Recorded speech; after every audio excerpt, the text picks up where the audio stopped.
You mentioned around LinkedIn posts and social media a couple of times there. So you've got a great brand, and I hate the word on a personal brand, but you've got this great online following, I guess, I don't know what else to call it, around marketing, around being a founder, around building something cool. There's a lot of people trying to do that now. Where are people going wrong? Where are people going right? What kind of works? Every platform's obviously different, but perhaps talk about the ones that you're most known on. How do you scale and build a personal brand? Yeah, so cringe. Cringe. Yeah, first, I never sat down and thought I'm going to build a personal brand, but so I only post on LinkedIn, both professionally and privately. I don't have any other social media in my private life. It's just, I think it's the ills of society. I don't just want to look at social media. It does me no good. So yeah, I'm very focused on LinkedIn. I think the two tips are authenticity and consistency, which is probably the same with most social media. Well, maybe not authenticity on Instagram and stuff, but the opposite. So I started posting when I sold Design My Night, and just because I saw just a lot of crap on LinkedIn of people acting like they're the experts but have never done it, so giving advice, never done it. And as soon as I sold Design My Night, I went straight into mentoring, joined lots of mentorship programs, helping different types of founders from different communities. Like, I love that.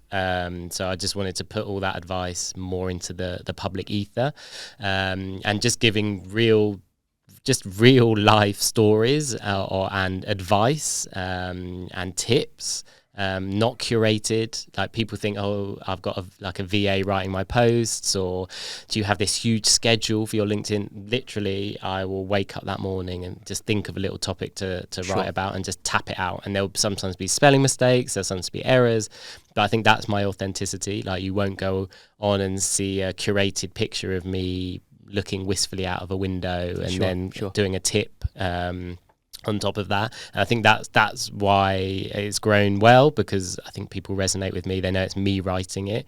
They can engage with me. I'll always answer questions as well. So yeah, I think they're the two. Like, really think what you can offer to the world. Whatever stage of the career you're at, there'll be a tribe out there. So actually, if you're a founder that's just starting out, write about that real journey. Don't write like you're an expert, because you're not, but write about the real journey, the ups and downs, and then you'll get other founders that will see your authenticity, and that's how you build your community. Fortunately, I'm obviously writing about investing and running startups, so I get sort of both communities coming to me. But yeah, just write from the heart and be open and honest, and you will find that tribe eventually. I think it was Gary Vaynerchuk that claimed the words document, don't create. So I guess he's saying it's like document the journey is the easiest way, rather than writing about something which you don't know anything about and just pretending. Just talk about where you're at and what the biggest challenges that you're working on, and people will buy into that. People will want to follow that journey. Like the whole building in public thing, there's a reason why it's so interesting to follow, because it's like you can relate to it, and it goes back to what you said about being authentic, genuine. Because in a world of LinkedIn or Instagram where it's fakery everywhere that you see, if you can even be just a little bit genuine, it's like being a purple cow. Is that great marketing term, right? Do you know what I'm saying by that? And and I think that's what, the DMs I get are like, oh, thank you, like you're very honest, and you just give real tips that we can learn from. It's not just fluff. A lot of the bigger stars who might be on channels like LinkedIn just write these sort of hooty fluty top tips that you can Google off the internet, which doesn't really help anyone. Whenever I try and put content out there, unless it's sort of promoting anything I'm working on, it's anyone reading this, can they take at least one tip from this post? If they can take 10 tips, great, but can just someone reading this take one thing that can help them? Because that's why I'm doing it, is to just help other founders be more successful, and learning from what I've done.